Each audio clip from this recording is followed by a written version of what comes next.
دیکھو دنیا میں ساری چاہتیں کسی کی بھی پوری نہیں ہوتی. یہ تو ہو ہی نہیں سکتا کہ آپ جو چاہیں وہ ہو جائے. لوگ وزیر اعظم بنتے ہیں جیل میں چلے جاتے ہیں. حقیقت ہے یہ. کہاں کہاں انسان پہنچتا ہے, پھانسی کے پھندوں پہ لٹک جاتے ہیں اور معلوم نہیں کیا کیا ہوتا ہے. تو ساری چاہتیں نہیں پوری ہونے والی ہیں آپ کی. تو اب حل کیا ہے اس کا کہ بھئی ہر خواہش پوری کرو, یہ تو ہو نہیں سکتا. تو بھئی سمجھوتا کر لو. کیا خیال ہے؟ جب بھی کوئی مصیبت آئے پہلے تو کوشش کرو مصیبت نہ آئے. اپنی حماقتوں ایسی کام نہ کرو جس سے ٹینشن والا معاملہ پیدا ہو. میں نے بتایا تھا نا جمعے کے بیان میں, لڑکیوں سے دوستی لگانا, یہ چیزیں آپ کی ٹینشن میں اضافہ کریں گی, کمی نہیں کریں گی. حقیقت ہے یہ. تو یہ کام چرس پی رہا ہے, چرسیوں میں اٹھ رہا بیٹھ رہا ہے, چرس پینے سے ٹینشن بڑھتی ہے, کم نہیں ہوتی. جب نہیں ملے گی تو پاگل ہوگا نا. تو وہ کام, ایسے کام کرنا جس سے آپ غریب آدمی ہو لیکن رہنا اپنے مالداروں کے علاقے میں شروع کر دیا, اس سے ٹینشن بڑھے گی, احساس کمتری کا شکار ہو جاؤ گے. یار اس کے پاس بھی گاڑی, یار اس کے پاس کرولا, میرے پاس رکشا, خام خا. تو آپ کو چاہیے تھا کہ جب آپ رکشا ہے تو ایسے علاقے میں جاؤ جہاں سب کے پاس کیا ہے, رکشا ہے. دکان پکوڑوں کی ہے اور سوچیں کروڑوں کی. یہ خام خا میں لوگ ٹینشن میں آئے ہوئے ہیں. میں نے ڈیفنس کے لوگوں کو بھی ٹینشن میں دیکھا ہے. 1000 گز کا بنگلہ ہے, کروڑوں روپے کما رہے ہیں مگر ٹینشن میں. یہ میں ہوائی باتیں نہیں کر رہا. لوگ آتے ہیں کیوں ٹینشن میں کہ پڑوسی کے پاس اس سے بھی زیادہ ہے. تو یہ ٹینشنیں قدرت کی طرف سے نہیں ہیں, یہ آپ کی اپنی پالی ہوئی ہیں. تو نبی حدیث میں نبی صلی اللہ علیہ وسلم نے فرمایا دنیا میں ہمیشہ اپنے سے کمتر کو دیکھو. یار میرے پاس رکشا ہے اور فلاں آدمی قسطوں پہ بھی رکشا خریدنے کی صلاحیت نہیں رکھتا, سڑکوں پہ فٹ پاتھوں پہ پڑے ہوئے ہیں. 3-4 دن پہلے صدر گیا میں تو دیکھا فٹ پاتھ پہ لوگ پڑے ہوئے ہیں. میں نے کہا یار یہ بھی لوگ ہیں, نہ گھر ہے نہ بال بچے. ایک کنوارے کا فون آیا, ایسے جیسے وہ نہیں ہوتی, کیا بولوں میں, ایسے طنز کر رہا تھا, کہہ رہے یار کوئی رشتہ ہی نہیں دیتا, یہ زندگی کوئی زندگی ہے. تو میں نے سوچا, میں نے کہا دیکھو وہ جو صدر میں فٹ پاتھ پہ پڑے ہوئے ہیں نا, ان کو کوئی دے گا رشتہ؟ میں نے کہا تمہیں ابا نے گھر میں رکھا ہوا ہے, روٹی پانی پنکھا سب مل رہا ہے, دعا کرتے ہیں اللہ کوئی انتظام کر دے. نہیں کر رہے تو ان لوگوں کو دیکھو جن کو روٹی پانی بھی نہیں مل رہا. تو اپنے سے کمتر کو دیکھا جائے دنیا کے معاملے میں, اس سے آپ احساس کمتری کا شکار نہیں ہوں گے. تو ٹینشن ختم کرنے کی ایک بہت بڑی ذریعہ یہ ہے کہ اگر پھر بھی کوئی مصیبت آ گئی تو تقدیر کا سوچا جائے کہ جو چیز مقدر میں ہے وہ ٹل نہیں سکتی. اور دنیا مسافر خانہ ہے, یہاں اگر ٹینشن ہے تو وہ بھی عارضی, یہاں کی خوشی بھی عارضی. ایک آدمی کے بچے بچھڑ گئے, طلاق ہوئی میاں بیوی میں, بیوی بچوں کو لے گئے فرار. اب وہ میرے پاس آیا, ایسے بیچارہ, ظاہر ہے بچے تو یاد آتے ہیں, ایسے اس کی حالت خراب, سٹریس. تو میں نے کہا کیس کرو عدالت میں. کہہ رہے عدالت میں کیس سے کوئی فائدہ نہیں ہے, نہیں ملیں گے بچے. بہت میں نے حل بتایا, یہ کر لو, تمام حل ناکام. میں نے کہا پھر یوں کرو. کیا کرو؟ مٹی ڈال. میں نے کہا ڈاکٹر عافیہ صدیقہ کا سوچو, وہ عورت ہے, جیل میں ہے, اپنے بچوں سے دور ہے, مزید اولاد بھی نہیں ہو سکتے اس کے. تو میں نے کہا تمہارا اگر تمہیں جیل میں ڈال دیا جائے نا ابھی, تو تم کہو گے چلو بچے نہ ملے لیکن جیل سے تو باہر آؤں, یہی سوچو گے نا. اس کا سوچو کہ وہ ایک عورت ذات ہے, کئی سالوں سے جیل کے اندر پڑی ہوئی ہے, اور عورت کے لیے بچوں سے جدائی وہ بہت زیادہ مشکل ہے. مرد تو برداشت کر لیتا ہے. تو میں نے کہا اب جو چیز بس میں نہیں ہے اس پہ غم کرنا فضول, مٹی ڈالو ایسے, اور شادی کرو اور مزید نئے بچے پیدا کرو. جب ادھر دوسری اولاد آئے گی تو ادھر سے ذہن آپ کا ہٹ جائے گا. کہتے ہیں لوگ تانے دیں گے, بچوں کو بھول گیا. میں نے کہا لوگوں کے پاس فالتو ٹائم بہت ہے, ٹھیک ہے نا, وہ تانے دیتے رہیں گے, لوگوں کے تانوں کی پرواہ مت. جب ایک چیز آپ کے بس میں نہیں ہے تو اس پہ سوچنا کیسا. یہ بھی ایک بہت بڑا نسخہ ہے سکون کا کہ جو چیز آپ کے اختیار میں نہیں ہے اس کے بارے میں سوچنا بند کر دو. دیکھو نوح علیہ الصلوۃ والسلام اپنے بیٹے کی ساری زندگی تربیت کرتے رہے مگر وہ کافر نکلا. آخری وقت میں نوح علیہ السلام کو اپنے بیٹے پر کتنا پیار آیا کہ میری کشتی میں سوار ہو جا. بیٹا کہتا ہے سآوی الی جبل یعصمنی من الماء, میں پہاڑ پہ چڑھ جاؤں گا جو مجھے پانی سے بچا لے گا. پیغمبر کو اپنی اولاد سے بہت محبت ہوتی ہے, بہت زیادہ ہے, جیسے یعقوب علیہ السلام کو تھی نا اپنے بیٹے سے. کتنا درد ہوگا اس وقت نوح علیہ السلام کے دل میں, کیسے تڑپ رہے ہوں گے. لیکن بیٹا باز نہ آیا. وحال بینہم الموج فکان من المغرقین, ایک موج آئی اور اس کو غرق کر دیا.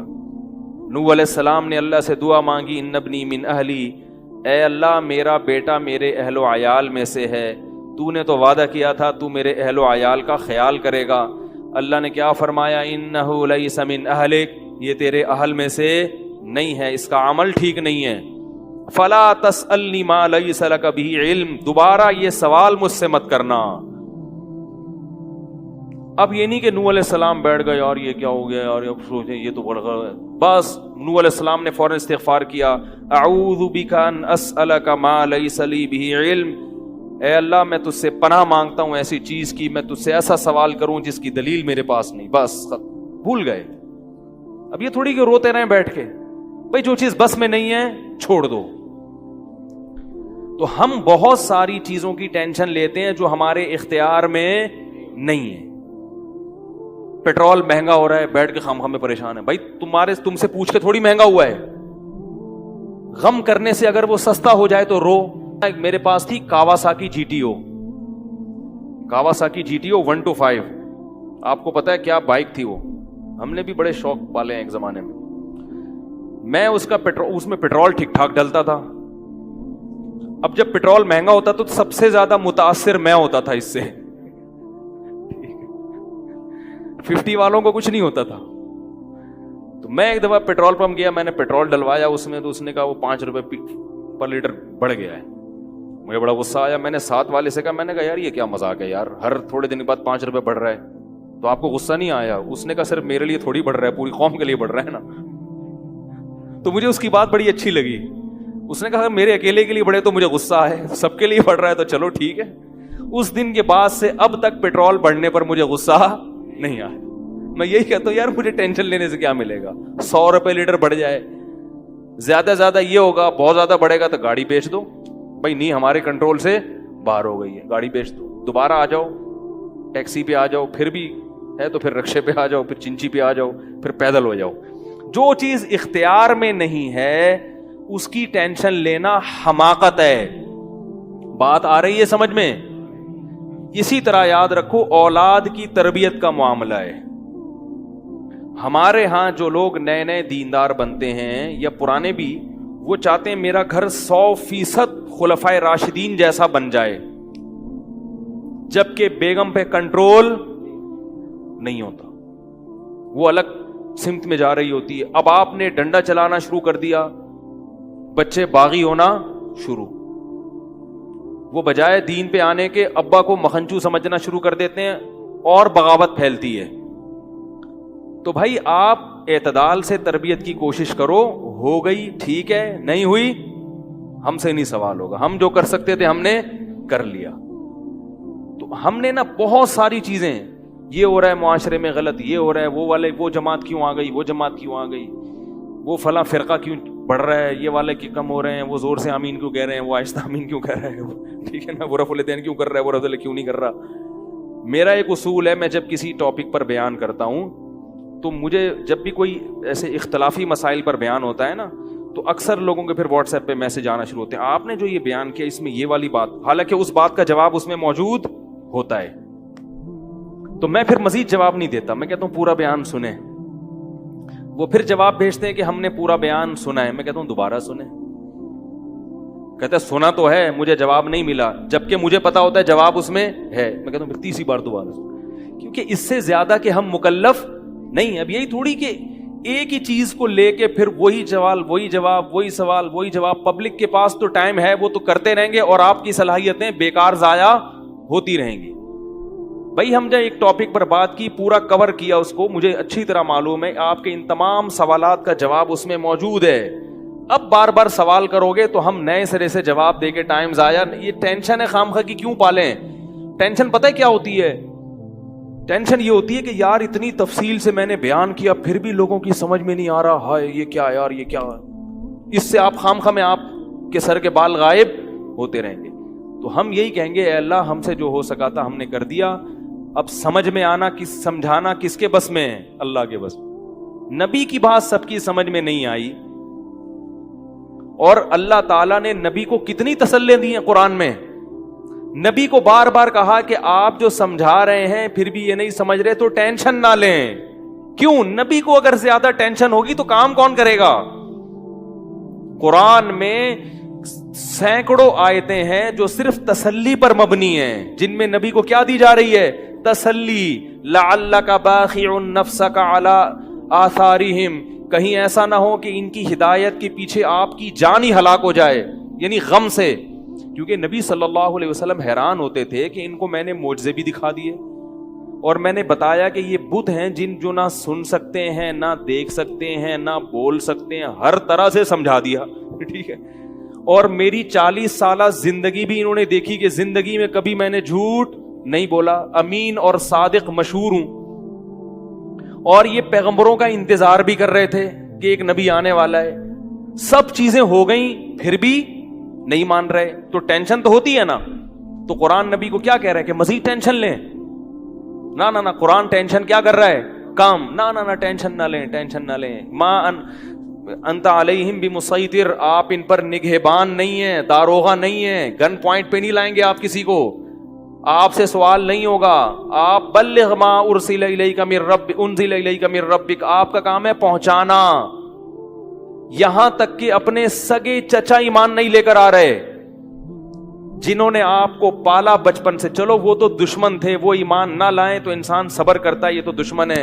اپنے سگے چچا جنہوں نے بچپن میں پالا، کفالت کی آپ کی، 3 سال رسول اللہ صلی اللہ علیہ وسلم کا بائیکاٹ کیا ہے قریش نے، کھانا پینا بند کر دیا، شعب ابی طالب کی گھاٹی میں بند کر دیا بنی ہاشم کو، کہ ان کا 3 سال تک کوئی لنک نہیں ہوگا ان سے، تاکہ یہ رجوع کریں اپنے دین سے. ابو طالب بھی آپ صلی اللہ علیہ وسلم کے ساتھ اس گھاٹی میں بند ہوئے، ایمان نہیں لائے مگر اپنے بھتیجے کا ساتھ دیا. اتنے اچھے چچا لیکن ایمان نہیں لائے. کیسا نبی کا دل کڑتا ہوگا کہ نہیں ہوگا؟ موت کے وقت آ کے نبی نے کہا کہ ایک دفعہ کلمہ پڑھ لیں تاکہ قیامت کے دن آپ کی بخشش کر سکوں، سفارش کر سکوں، آپ کی اللہ سے بخشش کی دعا کر سکوں. کیسا دل مچلتا ہوگا نا. ابو طالب کو خیال آیا کلمہ پڑھنے کا. قریش کے جو سردار تھے انہوں نے ابو طالب کو دیکھنا شروع کر دیا کہ کلمہ، کتنا غصہ آیا ہوگا نبی کو ان سرداروں پہ کہ میرا چچا جس نے میری اتنی کفالت کی، مجھ سے اتنی محبت کی، آج وہ میرے سامنے جہنم کی آگ میں داخل ہو رہا ہے اور یہ کمبخت کھڑے ہوئے اس کو ورغلا رہے ہیں. ابو طالب نے چند اشعار کہے کہ اگر مجھے یہ ڈر نہ ہوتا کہ عرب کہیں گے کہ ساری زندگی اسلام نہیں لایا، موت کے وقت موت کے ڈر سے باپ دادا کا دین چھوڑ دیا، یہ ڈر نہ ہوتا تو آئے محمد آج میں تیری آنکھیں کلمہ پڑھ کے ٹھنڈی کر دیتا. لیکن اس کو انہوں نے غیرت کا مسئلہ بنا لیا کہ میں مروں گا تو سردار کہیں گے کہ یہ ایک زبان والا نہیں ہے. زبان تبدیل کر لی انہوں نے، کرنا تھا تو پہلے ایمان لاتا نا، اب کیوں؟ اور وَلَقَدْ عَلِمْتُ بِأَنَّ دِينَ مُحَمَّدٍ مِّن خَيْرِ أَدْيَانِ الْبَرِيَّةِ كُلِّهَا، مجھے یقین ہے کہ محمد جو میرا بھتیجا دین لے کر آیا ہے تمام دنیا کے دینوں میں سب سے افضل ہے. لولا الحذار لولا الملامت او حذار مسبت، اگر ملامت کا خوف یا لوگوں کے برے بھلے کہنے کا خوف نہ ہوتا تو آج میں اپنے بھتیجے کی آنکھیں ٹھنڈی کر دیتا. کیسا دل کڑا ہوگا میرے بھائی، کیسا، جس کو جہنم کی آگ کا یقین ہے اور ان کو معلوم ہے کہ میرا چچا جہنم کی آگ میں داخل ہونے والا ہے، کیسا تڑپ رہے ہوں گے. اور ابو طالب کی آنکھیں بند ہو گئیں. نبی صلی اللہ علیہ وسلم اتنے غم زدہ ہوئے، اللہ نے پھر کیا دی؟ تسلی کی آیتیں کہ ٹینشن نہ لو. یہ میں آپ کو کیوں واقعات سنا رہا ہوں کہ جب اتنے بڑے بڑے غم کے واقعات میں اللہ ٹینشن لینے کو پسند نہیں کر رہے تو ہماری چھوٹی چھوٹی اس کی پکوڑے کی دکان چل گئی, میری دکان بند ہو گئی, اس کو سواری مل گئی ہے بھائی رکشے میں, مجھے سواری نہیں ملی. ان چیزوں میں ٹینشن لینے کا کیا مطلب؟ بہت مشکل ہے یار, کیا کریں یار. ہماری ٹینشن یہی ہوتی ہے نا یار, سیٹنگ وہاں چل رہی تھی, ابا نے رشتہ وہاں طے کر دیا. یہ کوئی ٹینشن کی چیز ہے؟ ٹینشن تو وہ ہے جو نبی کو ہوئی تھی, یہی ٹینشن ہے آج کل. تو نبی کو کس قدر غم ہوا ہوگا, غیرت بھی ہے نبی میں, حیا بھی ہے, محبت بھی ہے, لیکن اللہ کیا کہہ رہے ہیں, ٹینشن نہ لیں. کیوں؟ وہی اصول جو میں نے آپ کو بیان کیا کہ جو چیز اختیار میں نہیں ہے اس پر ٹینشن نہیں لینی چاہیے. انک لا تہدی, یہ آیتیں نازل ہوئیں, من احببت ولکن اللہ یہدی من یشاء. اے محمد, جس سے آپ محبت کرتے ہیں اس کو ہدایت دینے کے مالک نہیں ہے. محبت الگ چیز ہے, ہدایت ہمارے ہاتھ میں ہے, آپ کے ہاتھ میں نہیں ہے. اب اگر نبی اسی غم کو لے کے بیٹھے رہتے تو کہاں سے دعوت اور تبلیغ کا کام ہوتا؟ آپ صلی اللہ علیہ وسلم سے حضرت عائشہ نے پوچھا کہ ابو طالب جو اتنی خدمت کرتا تھا آپ کی, کرتے تھے اور اتنا کچھ انہوں نے کیا, کیا یہ نیکیاں قیامت کے دن کام آئیں گی؟ آپ نے فرمایا ہاں. کتنا کام آئیں گی کہ جہنم کے نچلے طبقے سے اللہ اٹھا کے اوپر والے طبقے میں لے آئے گا, اور پاؤں میں صرف آگ ہوگی مگر اس سے دماغ ایسے کھولے گا جیسے ہانڈی. ابو طالب پورے جہنم کی آگ میں نہیں ہوں گے, صرف ان کے پاؤں جہنم کی آگ میں ہیں. اس سے پتہ چلتا ہے کافر کی نیکیاں کام تو آتی ہیں مگر عذاب کم کرنے میں, عذاب ختم کرنے میں نہیں. بھی ہم دیکھتے ہیں کہ دنیا میں بہت کچھ غلط ہو رہا ہے, دلائل کی انبار لگا دو پھر بھی لوگ نہیں مانتے, اور فرقواریت, ایک دوسرے پہ طعن و تشنی, گھریلو حالات میں گڑبڑ. تو اس میں اگر آپ ٹینشن لینا شروع کر دو گے تو پھر سوائے ڈپریشن کی گولیوں کی ایک نئی ٹینشن لگ جائے گی. جس دن گولی نہیں کھائی اس دن عجیب سا ہو گیا. ڈپریشن کا مریض کو جس دن گولی نہ ملے وہ خود گولی کی طرح بن جاتا ہے, وہ پھر کئی لوگوں کو گولیاں کھانی پڑتی ہیں اس سے بات چیت کے بعد. تو اس لیے میرے بھائی دو چیزیں یاد رہیں گی, ایک نیند اور دوسرا ٹینشن. جتنا ہو سکے, پھر بھی اللہ کی طرف سے ہوتی ہے, ایسا نہیں ہے کہ ناممکن ہے 100% ہی ختم ہو جائے, یہ تو ممکن نہیں ہے, لیکن بہت سی چیزیں خود مسلط کی ہوئی ہیں.